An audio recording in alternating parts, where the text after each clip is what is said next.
is CGTN, China Global Television Network.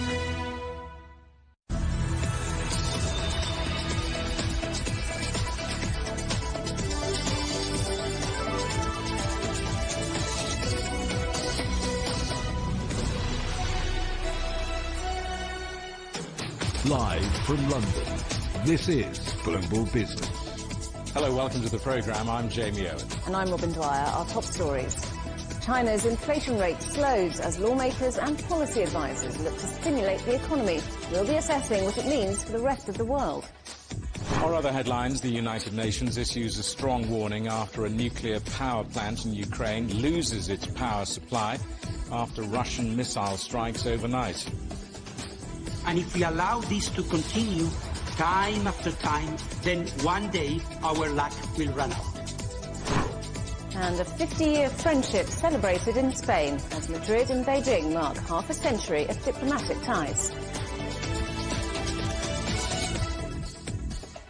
Inflation has slowed in China. The Consumer Prices Index rose by 1% in February, year-on-year, down from just over 2% in January. Price rises slowed across the board, including groceries and non-food products, while the Producer Price Index, which measures wholesale costs from manufacturers, also fell. Analysts expect prices to increase over the coming months as the economy grows after the end of COVID restrictions. Well, let's talk to Dr. Xiaolin Chen, who's head of international at Crane Shares, a fund provider that focuses on Chinese listed companies. Welcome back to the programme. So why have we seen this drop in inflation in China? Thank you for having me again. The surprise of CPI decline in February actually surprised investors on the downside. Overall, the decline was coming from the food component, which is seasonally adjusted. Now the food price has gone a little lower than the January prices. As you can imagine, was New Year and Chinese New Year season, holiday seasons. The price has shot up in China during January time and February. Because the weather is getting better and seasonally adjusted, and also disruption in supply chain has restored in many cities. That actually helped on the price to come down a bit. That's the main reason why CPI has come down quite significantly. But that actually created some room, if you think about it, for Chinese central bank, if shall needed, to provide or inject more liquidity to the market. So what does this mean internationally? There have been concern that China reopening would kick off another burst of inflation. How's that looking now? It's actually give a bit more confidence. The impact to overall or outside of China's inflation will be manageable to minimum. You will see some pickup in the service sectors or in the sectors that are more sensitive to reopenings, like tourism, properties, and overseas traveling. But overall, it's on manageable, range. Some forecasts are saying CPI could shoot up to the 2.2%, and the best bull case it could be 2.8%. But overall, it's still way below the target rate set by Chinese government at 3%. But some relief, perhaps, for countries who buy a lot of their goods from China. Yes, it definitely will be. The PPI is still at a very low level. That is a result of the softened commodity prices. But because of the PMI data released for February are showing good sign of recovery, for instance, new export orders. So we do expect certain pickup in the coming months for CPI numbers. But all that being said, it should be within the range that are still manageable for Chinese policymakers and central bank. So you talked about injecting liquidity into the economy. Do these numbers mean that more stimulus measures will be applied?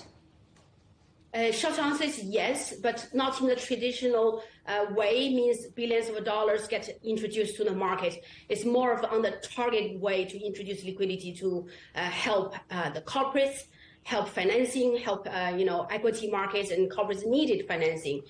Those will be measures, for instance, cutting interest rates, cutting reserve rates, which they have done quite significantly last year.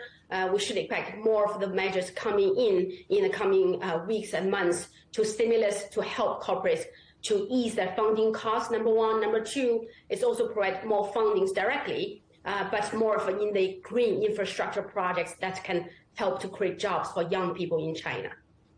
So what's the outlook for inflation? There's a consumer price target of around 3% this year. Do you think it will hit that? I think it's highly unlikely in the most bull cases for China.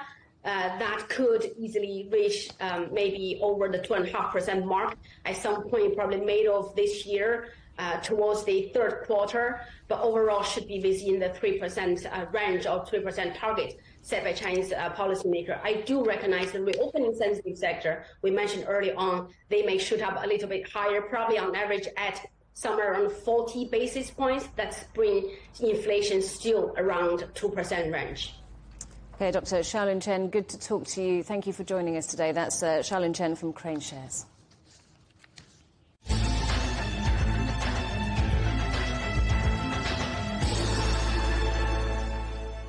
This cannot go on. That's the urgent warning from the head of the United Nations nuclear watchdog after Ukraine's Zaporizhzhia nuclear power station lost electricity supplies following fresh Russian strikes. More than 80 missiles were fired at various Ukrainian cities overnight in Moscow's biggest attack on civil infrastructure in weeks.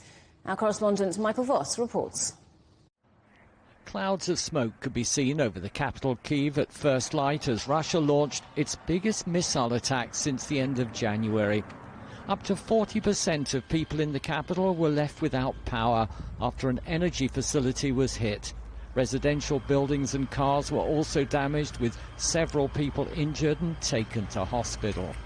We didn't sleep anymore. We were at home somewhere around 6:40 or 6:45. It exploded. We went to the yard. People were injured. They helped. First aid kits were handed out from the cars. Then the cars caught fire. We tried to extinguish them with car fire extinguishers, and I was a little burnt. President Zelensky called it a difficult night, with 81 missiles fired at targets across 10 regions of the country, with the Air Force claiming 34 missiles were shot down. In the west, residential buildings in the Zolotyn district of Lviv were destroyed, killing at least 5 people in their apartments, according to the regional governor. Several fatalities were also reported in other parts of the country, including Dnipro and the second city, Kherson, where authorities say 3 people died when a public transport hub was hit. The Zaporizhzhia nuclear power plant, which Russia forces captured a year ago, was depending on backup generators after Russian missiles damaged Ukrainian infrastructure that had been delivering electricity to the plant. Russian-installed officials in the region called the halt in electricity supplies a provocation. But the head of the International Atomic Energy Agency is deeply worried about the situation. What are we doing to prevent this from happening? We are the IAEA. We are meant to care about nuclear safety. Each time we are rolling a dice. And if we allow this to continue time after time, then one day our luck will run out. Moscow says its campaign of targeting infrastructure far from the front line is intended to reduce Ukraine's ability to fight. Kyiv says the airstrikes have no military purpose and aim to harm and intimidate civilians. Michael Voss, CGTN. Well, let's talk to our correspondent, Stuart Smith, in Moscow. Stuart, what has Russia been saying about these latest attacks? Well, often, as it usually does, it says that the strikes were only aimed at military energy and also equipment infrastructure for the Ukrainian armed forces, but unusually it has explained and sought to justify the strike by saying that it was an attempt at retaliation after what Moscow calls a terror attack happened earlier in the month when some pro-Ukrainian, anti-Kremlin activists went across the Ukrainian-Russian border and killed 2 Russian civilians. Moscow says that couldn't have happened without the support of Kiev, and this massive strike, as they described it, is the Russian response to that incursion. Now, in terms of what was hit, the Ministry of Defense is calling it a success. It said that ammunition depots were destroyed, equipment was rendered inoperable, that railway links, which were used to transfer foreign weapons to the front line, were disrupted, and also a warehouse containing strike drones was destroyed. It made no mention of any unsuccessful targeted attacks. It said that all of its strikes were successful. It was using, as part of that barrage overnight, the hypersonic Kinjal missile as well. 6 of those were fired at Ukraine, and they're notoriously hard to intercept due to their incredibly high speed. There's been a development related to United States sanctions on Russia. What more can you tell us about that? Yeah, it's an example of how these 2,500 sanctions levied against Russia by the West are being enforced. The United States Justice Department says that it spotted a plane being used by the Russian oil company Rosneft outside of Russia. It's been flying back and forth to various countries around the world, like Cuba and Venezuela, and that's a violation of US sanctions because it's a Boeing plane, a US-made plane, and that goes against the rules. So that plane can now be seized by the United States or any other country that has an agreement to do so with the United States to the tune of $25 million. At the same time, Russia's been trying to get around these sanctions, of course, by trying to import goods and parts through third countries, particularly important in the aviation sector, because those are under sanctions too. And Turkey has been indispensable informally for Russia, but there, according to businesses here, are rumours that Turkey has changed its position, that goods previously being brought in via parallel import schemes are no longer being allowed by Turkey customs officials. And businesses here speculate that could be a response to a visit by the US Secretary of State Antony Blinken recently, and so that could mean that there is going to be a change in the way Turkey is supporting Russia when it comes to getting around, although not illegal, getting around those sanctions placed against Moscow. Stuart, thank you for that. Our correspondent Stuart Smith in Moscow. Sweden and Finland, along with Turkey, have wrapped up talks in Brussels about their bids to become members of NATO. Nearly 9 months after the two Nordic nations applied to join the military alliance, Ankara continues to block their accession. Well, let's talk to our correspondent Alex Cadier in Brussels. Alex, this is a process that's been going on for quite a while now. How much progress has been made today? Well, some progress, certainly a step forward, certainly no steps backwards, which could have been a real disaster for Sweden and Finland's accession to NATO. That accession, Jens Stoltenberg, back in July, the Secretary-General of NATO, saying it would be the fastest accession in history. Now, that seems unlikely now. Oskar Sundström, who's the chief negotiator for the Swedish Prime Minister at NATO, just briefed a few moments ago, talking about the meetings that were had today, saying that progress was made and that Turkey accepted that progress was made. The statement about this meeting from NATO also recognizing the work that Sweden has done when it comes to arms embargoes, when it comes to tightening anti-terrorism legislation. That was something that Turkey was very keen on Sweden doing, and very clearly naming the PKK, that Kurdish opposition party, being harboured, at least that's the accusation, being harboured in Sweden. That will tighten the rules around them as well. So progress made. However, Oskar Sundström saying that the ratification from Turkey will probably not come before the new parliament. Now, the parliamentary elections will be due to take place in June. They could be moved up as early as May. So realistically, fastest accession in history looks unlikely because it'll be more than a year by then. This whole process started in May. So it'll be about a year and a few months if this happens, but no white smoke yet, but certainly progress made by Sweden, Finland and Turkey today at NATO. Alex, thank you very much. That's our correspondent Alex Cadier in Brussels. You're watching CGTN. Still ahead, we're sorry. The Greek Prime Minister apologises following that deadly train crash which killed 57 people.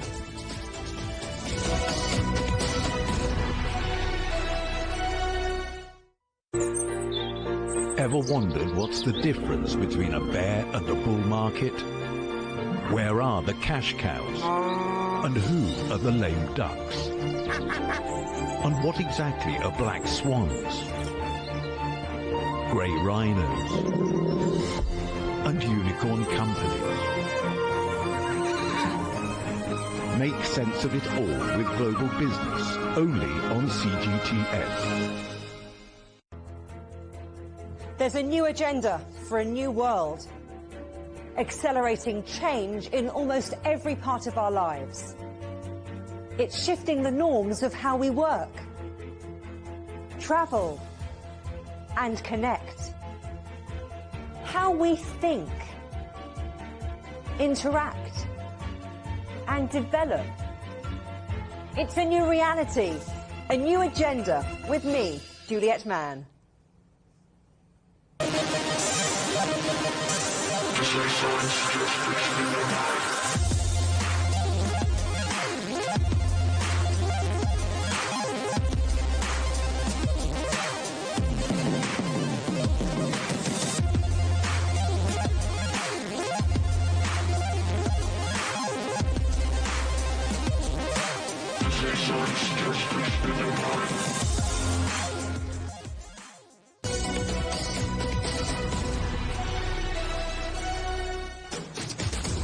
Hello, welcome back to Global Business Europe. China has criticised a plan by the Netherlands to restrict Beijing's access to semiconductor technology. The Netherlands is home to ASML, which makes chip equipment and is Europe's biggest tech company. The Dutch government had been under pressure from the United States to tighten its export controls. China's foreign ministry says the move deprives China of its right to development. In recent years, an individual country, in order to deprive China of its rights to development and safeguard its own hegemony, has overstretched the concept of national security. It's politicized and instrumentalized trade and sci-tech issues at the cost of its allies' interests. Such bullying behaviors seriously undermine market rules. The move to restrict China's access to chip technology comes after US President Joe Biden met the Dutch Prime Minister Mark Rutte at the White House. During the meeting in January, the two leaders spoke about technologies critical for their national security. President Biden will travel to the swing state of Pennsylvania later to unveil his federal budget plan. The president wants to impose tax increases on the wealthy, as well as cut spending. CGTN's correspondent John Terrace is watching events for us in New York. John, just explain what exactly is going on here. Well, you know, Jamie and Robin, I want to make it very clear. I know we have viewers in every country around the world, but if you think this is like the Chancellor of the Exchequer in London going to the dispatch box in the House of Commons and basically announcing 2 cheers from his backbenchers that he's putting a penny on a pint of beer, then it's very different here. It's a very, very different system completely. It isn't like that at all. Now, first of all, we're dealing with what they call Fiscal 24. Now, Fiscal 24 runs from this October through to September in 2024. And basically what happens here is that the White House drafts this budget and then they put it in a van and they drive it up to Capitol Hill, which they've done this morning. They put it in a room and members of Congress from the House and the Senate pick it out when they want to and they read the budget and then they vote on it closer to October. That's the way it works here. And you can think of this, and I'm being very serious when I say this, you can think of this as the president picking a fight with members of the opposition Republican Party. It's basically Joe Biden saying, you want to fight, mate? I mean, seriously, I'm not even kidding. And what you're going to see now is the blue touch paper basically being lit in terms of debates going on Capitol Hill. It could be a very bumpy ride between now and when they actually vote much nearer to October. And it's basically all about the Democrats looking to lower spending and borrowing, and the Republicans wanting to do that, but on a much greater scale. That's kind of where we're at. John, give us some of the meat on the bone. What are the details here? The meat on the bone. Yes, well, President Biden has said on several occasions in this last year that it is time to spend and borrow less. Now, he is in this budget protecting what they call Medicare, which is one of the 2 social services that you get when you retire in the United States. It's a sort of government health care provision. There are 2 of them, Medicaid and Medicare. So he's protecting those. He's protecting other social security spending, as indeed will the Republicans. So they're kind of on the same page when it comes to that sort of thing. Now, the White House says that this budget is going to trim the deficit. That's the amount of money, the difference between what the government brings in every month and what it spends every month. This budget, it says, will trim that by around $3 trillion over the next 10 years. And President Biden has actually, despite all his spending that's been going on, brought the deficit down by $1.7 trillion in his first 2 years in the White House. But to be fair, most of that is because the massive spending that went on regarding COVID-19, of course, has come to an end. So that accounts for quite a large part of that. He intends to tax the rich. That's his policy. He's said it many, many times. So federal taxes will go up for those earning more than $400,000 a year, which I do have to say is a lot of money. Most people in America do not earn anything like that. And, of course, he's going to tax corporations as well, which is something which has global support right now. We've touched on this in this program many, many times in the past. Now, the Republicans say, are you joking us? Seriously, are you joking us? All the spending you've done in the last 2 years on the BBB, the Build Back Better, now known as the Inflation Reduction Act, the money you spent on infrastructure, Afghanistan, and in particular in Ukraine. You know, we think you're going to have to trim spending by much more than you are proposing, will be the Republican response. In the meantime, Wall Street doesn't care. These people down here are only focused on one thing and well, two things, actually. The jobs report for February, which comes out tomorrow at 13:30 GMT, and the Federal Reserve decision on interest rates, looking like 50 basis points now next Wednesday. We've just had the weekly jobless numbers out, and they have sent the markets up because this is the number of people signing up for first-time unemployment benefit, and they jumped by the greatest in 5 months, 21,000 to 211,000. But it's still quite low in a country of 360 million souls. So the Dow is up 41, the Nasdaq 36, and the S&P 500 by 7. But the big one's tomorrow. That's the jobs report for February. That's what they're all waiting for. John, book yourself an appointment. We'll see you tomorrow. CGTN's correspondent in New York. Thank you. John Terrett. Bitcoin has steadied near its lowest rate since February after crypto-focused bank Silvergate announced plans to voluntarily liquidate. Silvergate had developed into the largest cryptocurrency bank in the United States, but it struggled since the collapse of crypto exchange FTX and was hit by investors withdrawing around $8 billion of deposits after FTX's sudden bankruptcy last year. Japan's economy narrowly avoided a recession in the final quarter of 2022 as record inflation and slowing global growth hit post-pandemic recovery in the world's third biggest economy. GDP expanded by 0.1% between October and December, far lower than the analysts' expectations. The UK's largest oil and gas producer says the government's windfall tax has all but wiped out its profit for the year. Harbour Energy says its pre-tax profits last year had risen sharply to $2.5 billion. That's a near 700% increase. Energy firms including Shell and BP have revealed record profits on the back of elevated oil and gas prices due to the war in Ukraine. The UK government is expected to delay construction on key sections of a new high-speed rail line in an attempt to cut costs. The railway aims to link London with the north of England, but the project has been grappling with the rising cost of materials due to inflation. It was estimated to cost around $39 billion, but that's since ballooned to at least $84 billion.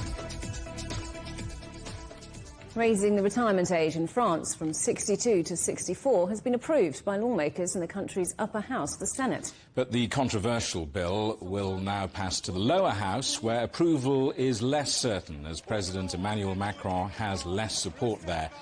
Macron has made the policy a flagship of his administration and says the changes are necessary as people live longer. The proposals have triggered a series of general strikes. Meanwhile, striking French workers have cut the power supply to Paris's Stade de France and the Olympic Village, which is being built for the 2024 Games. It comes as workers continue to block fuel deliveries and reduce electricity production at several power plants in protest at those pension reforms.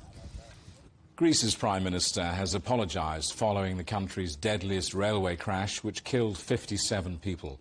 He also promised to fix long-standing infrastructure problems in the country's railway network. The head-on collision between a passenger train and a freight train 9 days ago has sparked huge protests.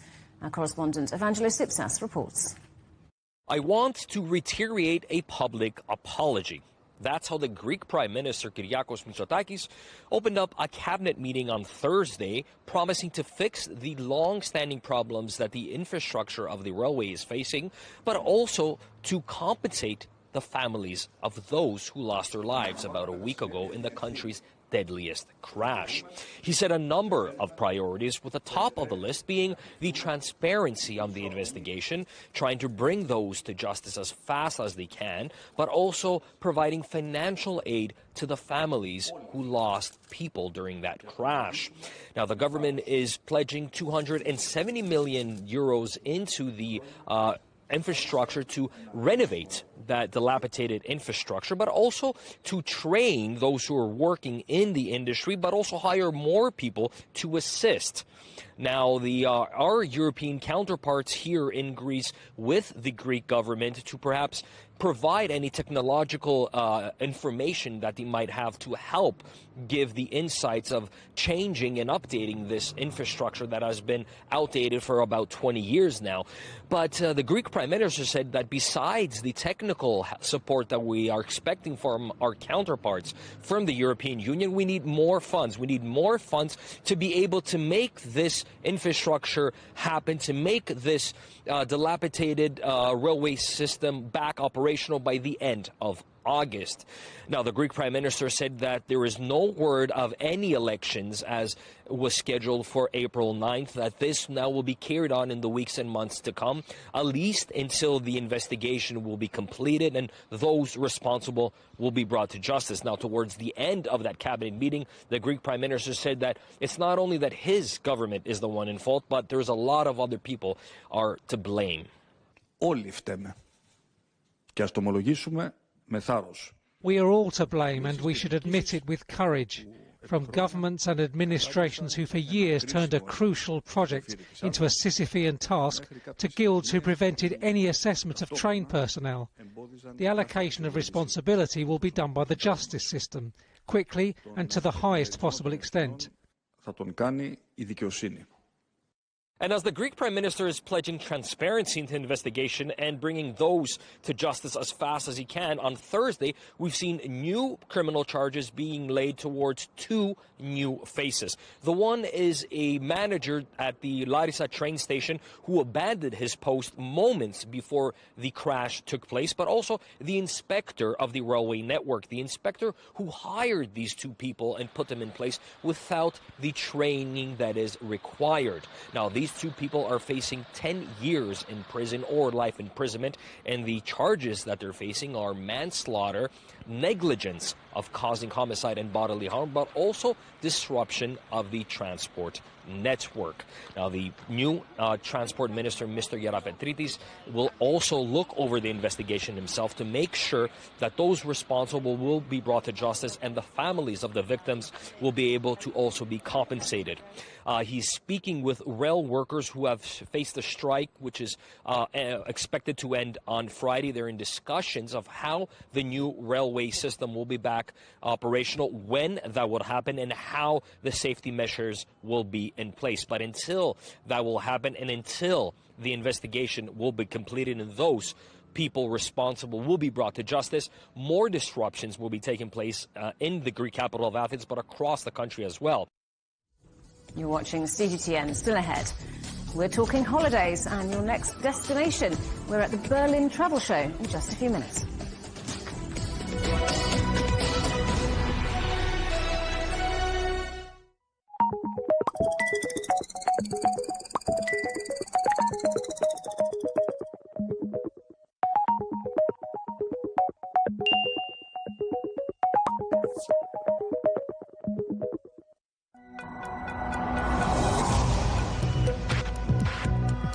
Each day, there are millions of stories.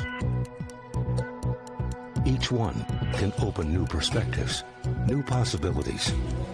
Wherever you look, we are there. To see, discover, explore. We put the pieces together to find what really matters to you. All around the world, all around the clock. Our reporters are at home across the globe. From our headquarters in Beijing and production centers in Washington, Nairobi, and London, China Global Television Network. Stories from across the globe, reaching people across the globe. CGTN. See the difference. Facing the unknown is always difficult. In a world in turmoil, it's easy to lose orientation. But when the storms come, we have to see the possibilities, reinvent, find new opportunities, discover a path forward. CGTN. See the difference. What do we mean when we talk about the difference? Brazen axe. The difference is in the detail, the background, Defense ministers from the wider angle and perspective of every story. Wherever the story may be. CGTN. See the difference.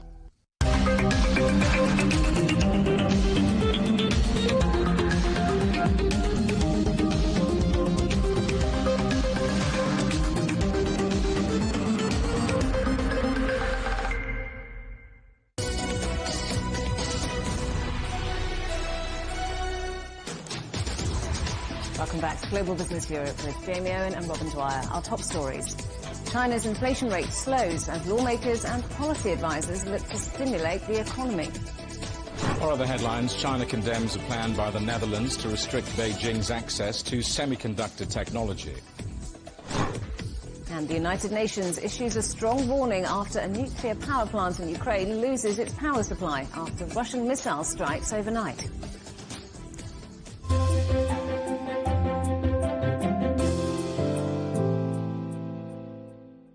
China's President Xi Jinping and King Felipe of Spain have marked the 50th anniversary of diplomatic ties between China and Spain. President Xi says China attaches great importance to bilateral relations, while King Felipe says Spain is ready to strengthen cooperation and jointly address global challenges like climate change. Well, let's talk to our correspondent Ken Brown, who's in Madrid. So, Ken, how's this anniversary being marked in Spain? Well, we've seen 50 years of friendship events across the country.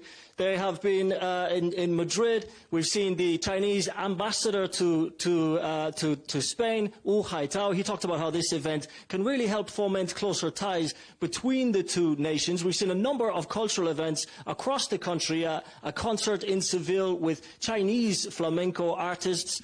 There's an art exhibition in Madrid with 47 female Chinese and Spanish artists. We saw one of the biggest events, I think, that's really captured the imagination is the arrival of China's terracotta warriors to Alicante. Now, that will provide a huge boost to the local economy. And if you actually go back 300 years to the economic relation between these two countries, Spain was already buying silk from China during the Qing dynasty. Right now, economic relations are at an all-time high. Bilateral trade is worth over $50 billion. Let's have a look at this report. From Madrid to EU. This train regularly navigates the longest land cargo route in the world. 13,000 kilometers by the time it makes it to Zhejiang province in China. It's a prominent symbol of the strong economic ties between Spain and China. This week has been extra special as it marks 50 years of diplomatic relations between the two countries. A series of cultural events have been organized over the next 12 months across Spain to celebrate. We can use this 50th anniversary of the establishment of diplomatic relations between China and the West to look back on the past 50 years. The progress we have made in all aspects of politics and our economies can also be used to help plan Sino-Western relations for a longer and broader future. China's exports to Spain over the last decade to 2022 have more than doubled. Likewise, Spain, although a much smaller economy, has seen similar relative increases in its exports over the same period of time. For the first time in its history, Spain now imports more from China than it does from any other country. This has allowed it to diversify and take advantage of prices that are lower than any of its European neighbours. Now, hopes are that it can expand exports in the other direction. GBS Finance are investment bankers from Madrid. They specialize in trade between both countries. Over the last 30 years, they have helped many Spanish businesses establish themselves in China and help Chinese investors looking for opportunities across Iberia. They also see an increasing opportunity with the country's unique position to mediate in emerging markets in Latin America. Spain can help heavily to Chinese companies to invest in Latin America and as well to invest in Europe. No?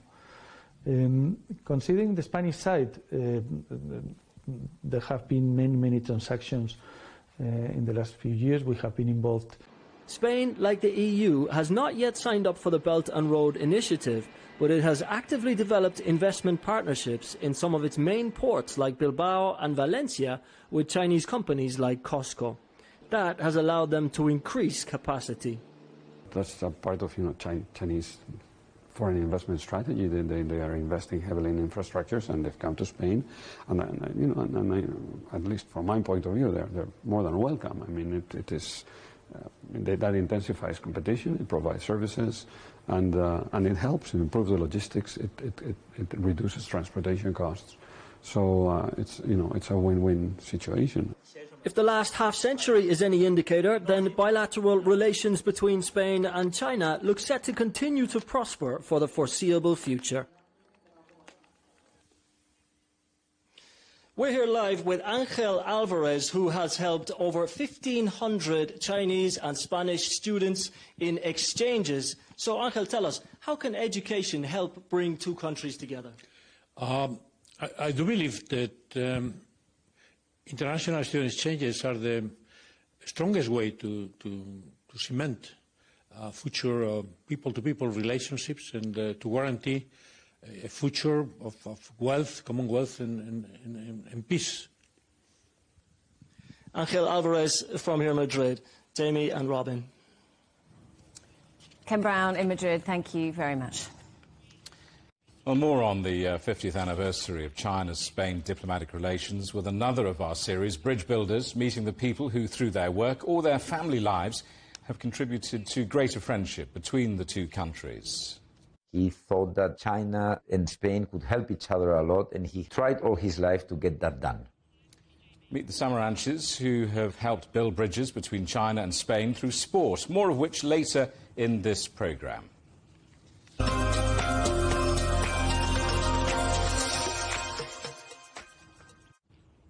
China is trying to balance a stable power supply while moving to low-carbon energy.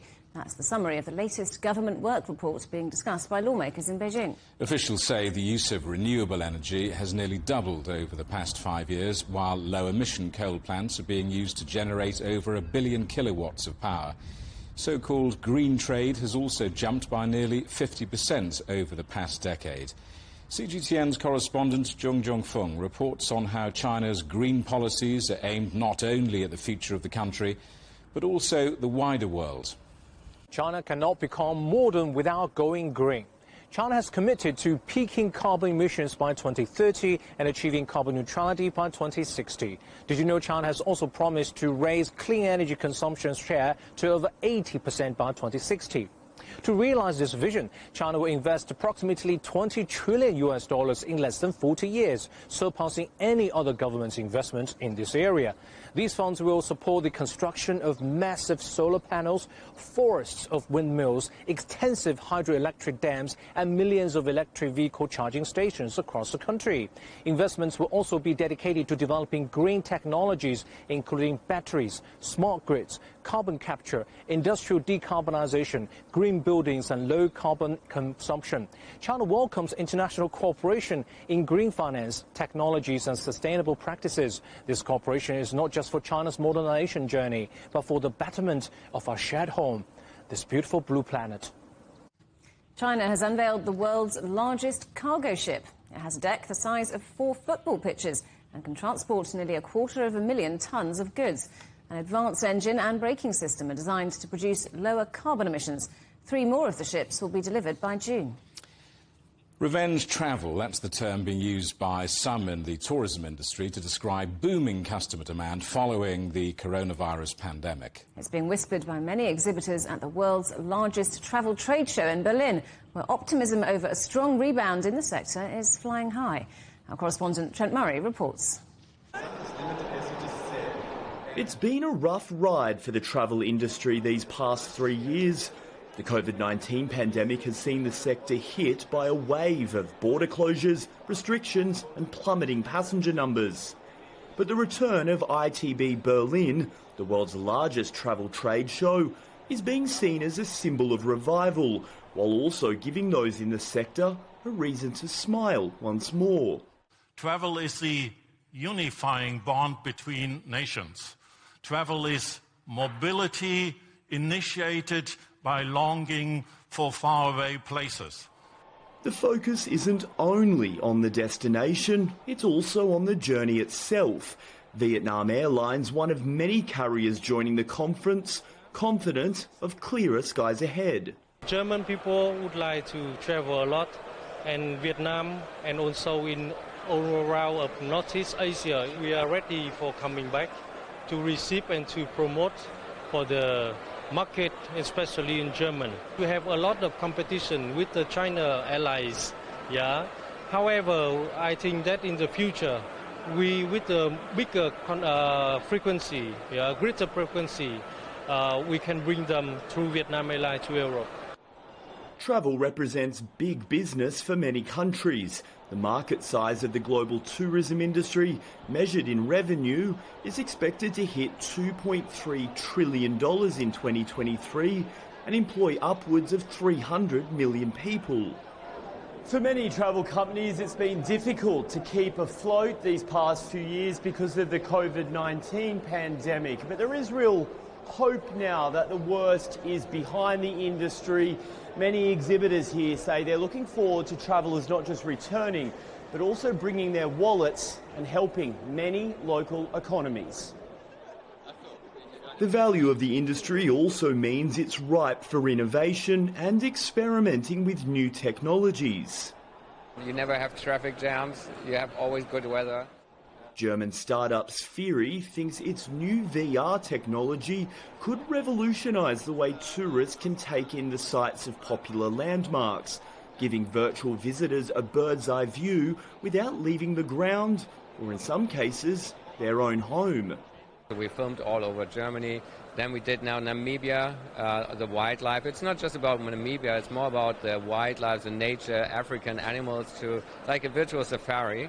Our plans are actually to capture the world and make it accessible. It will likely take some time for the regular rhythm of pre-pandemic tourism to fully return.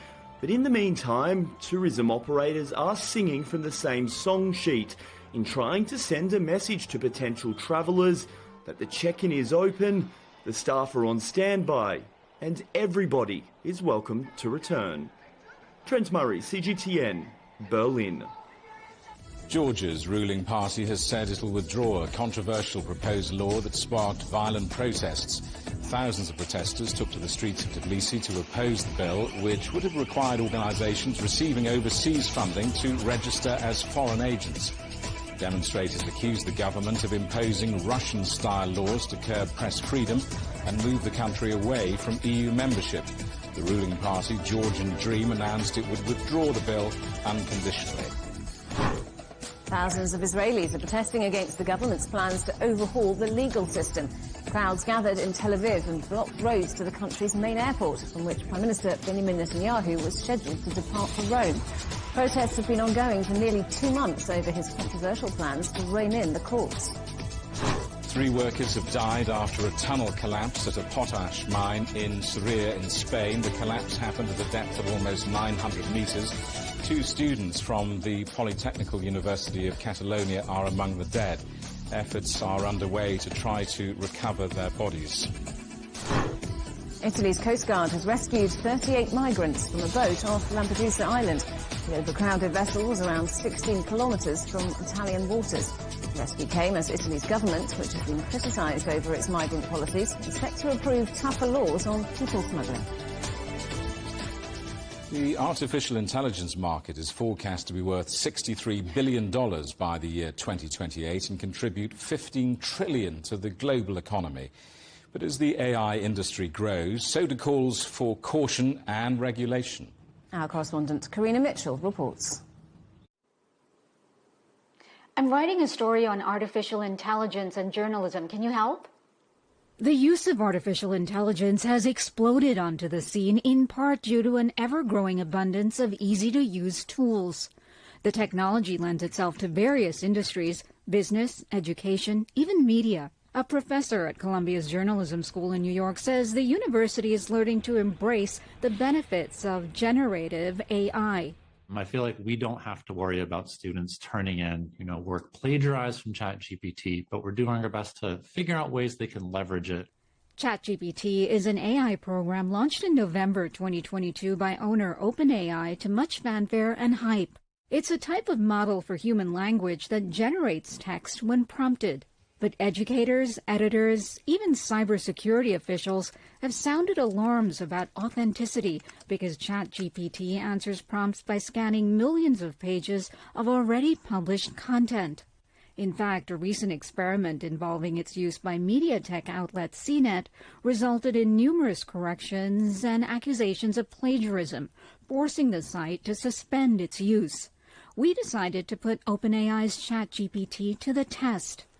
Write me a 2-minute TV report on the use of artificial intelligence in journalism. Just a couple of seconds later, and it's all done. It starts off pretty generically. The script says, "Good evening, I'm here to talk about the use of artificial intelligence in journalism." It even goes on to list some of the issues with the technology. I think that ChatGPT and other AI-based tools are fantastic. You shouldn't be using them to produce your finished published work because it's usually pretty boring actually as compared to what a human can produce. But ChatGPT is great for brainstorming. While Soma's a fan of the use of AI in media, he recognizes the call for regulations. However, he believes that won't be about the tools themselves, but rather the problems that already exist in journalism, such as bias and misinformation. Currently, federal guidance is largely voluntary and broad, with companies left to set their own ground rules. But Soma says he doesn't consider its use in journalism unethical. Using ChatGPT is no different from relying on an intern to write a piece. It's less experience, it's something you need to double check, and if you do not double check it, that's the point at which something becomes unethical. And thankfully for storytellers like myself, he says he doesn't think the technology will render us obsolete. It's not something we're really that worried about. Karina Mitchell, CGTN, New York. You're watching CGTN. Still ahead, building bridges with a family who are bringing China and Spain closer together through sport.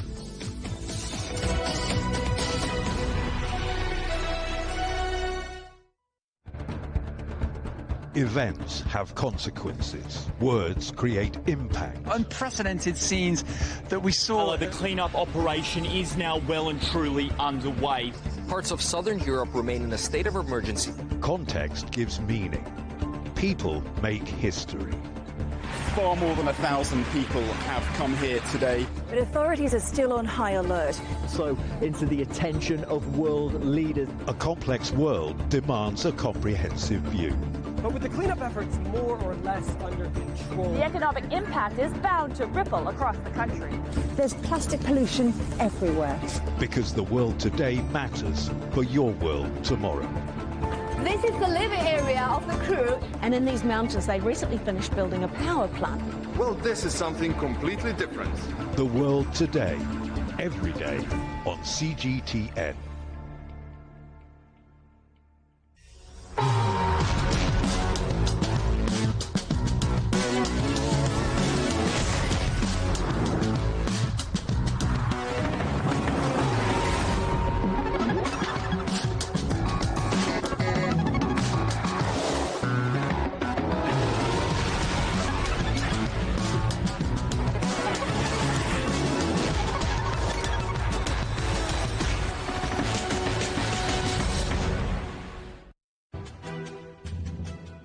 as China embarks on a new journey of modernization. The National People's Congress, China's top legislature, and the Chinese People's Political Consultative Conference, the top political advisory body, convene their annual sessions in early March. Join us on CGTN for our special coverage of the two sessions. Find out the course China will take to ensure a sustainable future for its 1.4 billion people, and how China's decisions will impact global economic recovery. Agenda for 1.4 billion on CGTN.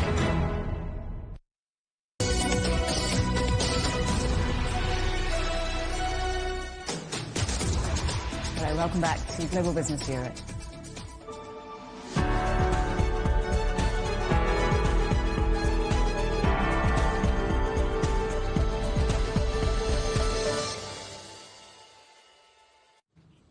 Meet the Samaranch family, household names in China thanks to their dedication in helping the country take its place on the global sporting stage. In the latest in our series of bridge builders, we spoke to Juan Antonio Samaranch, the vice president of the International Olympic Committee, who's been telling the story of his family's relationship with China and how he's hoping to write a new chapter. I'm Juan Antonio Samaranch, and I'm vice president of the International Olympic Committee. And I had the great honor of being responsible for the coordination of the recently very successful Beijing Winter Games last year. I vividly remember 2008 when Beijing came to the world stage with extraordinary opening ceremony at the Beijing 2008 Summer Games. 29 Olympiads in 2008 are awarded to the city of Beijing.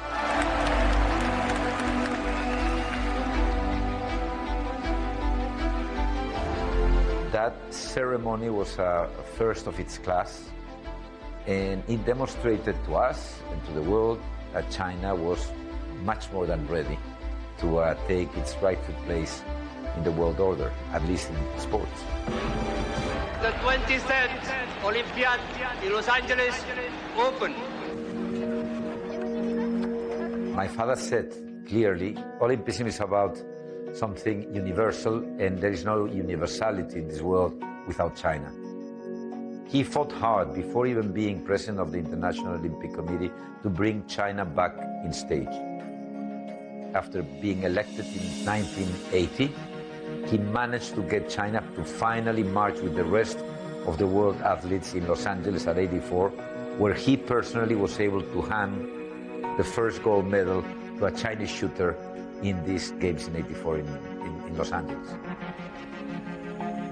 China, when it joined the Olympic Committee, was a country of not real significance in the international sports arena, and look now. 2 Olympiads from now, China is already one of the driving forces in winter sports.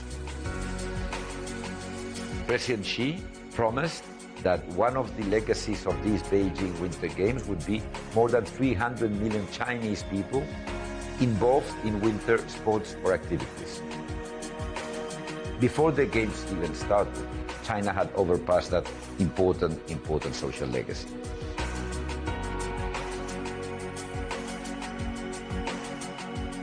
For China to get into the Olympic movement was very important. They recognized my late father as part of the group that was responsible for that, and they gave him recognition and love. And that was something very important to my father. It was probably one of his most precious treasures that he valued. He learned to love China and received a lot in exchange for that love. My relationship, my passion for China is no exception of that influence. And I really perseverated and went after that with all my enthusiasm. And like it happened to him, it has paid off very much.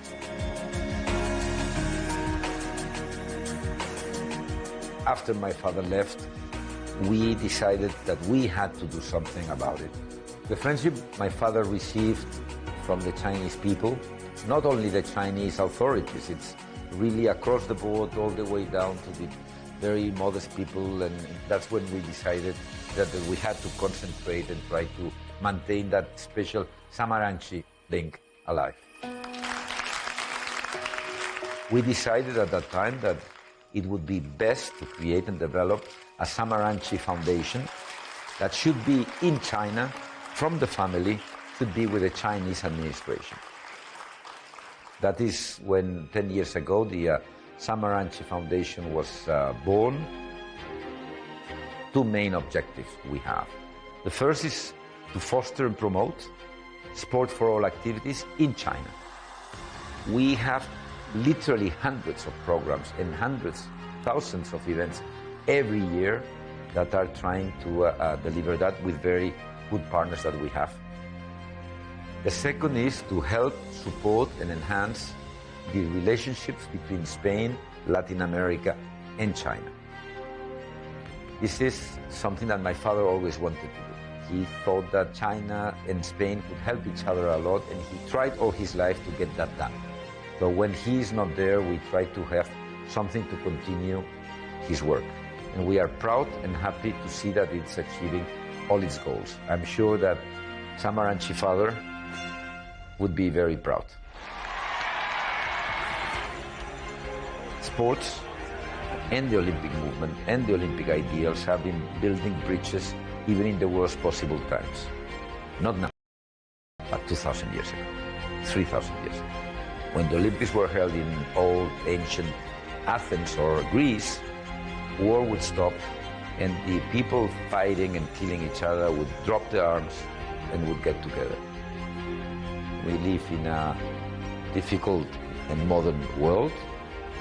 I'm not going to say that we can help the world to be forever in peace, but we are one of the few good forces out there to try to bring together the youth of the world in peace, under the same roof in the Olympic Village, regardless religion, gender, culture, political system in which they were born.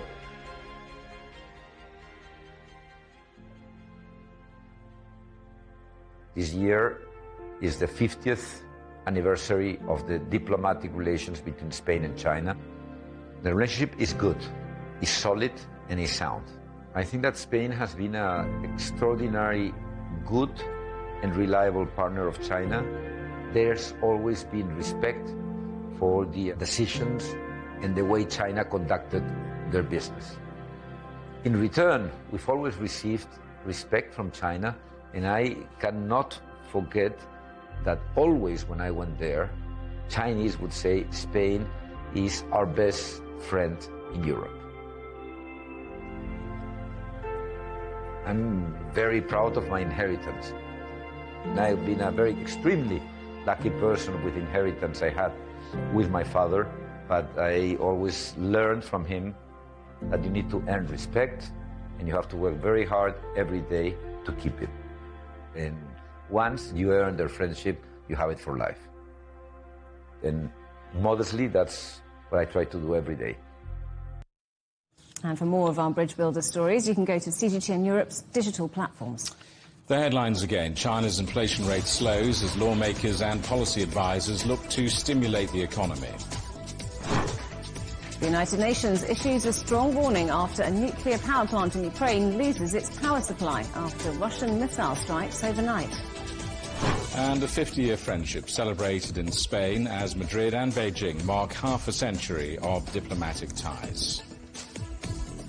That's it for Global Business Europe. Thanks for watching. More on all of our stories at europe.cgtn.com, and do follow CGTN Europe on Twitter, Facebook and Instagram. We're on smart TV apps, Roku, Apple TV, Amazon Fire and Android TV, YouTube, Dailymotion, CGTN.com and the CGTN app, and in the UK on Freeview. Coming up next on CGTN, it's Africa Live. We'll see you again tomorrow, same time, same place. From all of the team in London, it's goodbye. Goodbye.